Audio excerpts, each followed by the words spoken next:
You're finally learning as a manager to resist the urge of the technical expert to jump in and solve things for your team. You're learning to resist that, oh, here, just let me do it. That's wonderful. And it's possible to take the hands-off approach too far. Most of the time, yes, it's best to let your team struggle through some things on their own.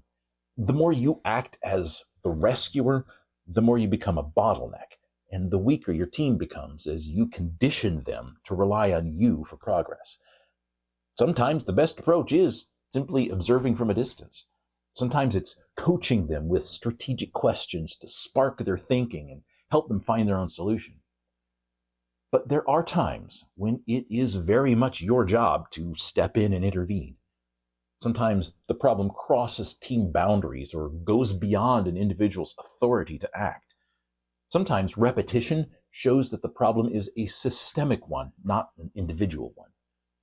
Sometimes the problem exposes a risk that is too great or compounding too fast for that individual.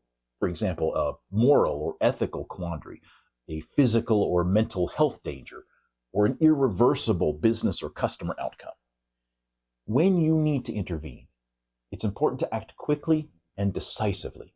And while you do so, it's also important to protect against making it a habit. Explain what it is about the situation that prompts you to intervene and set a limit on the duration and extent of your intervention.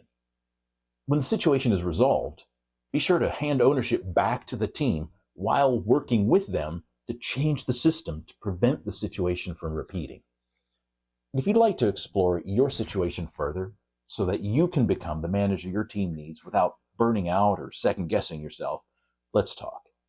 Visit stevedwire.com/talk to start the conversation.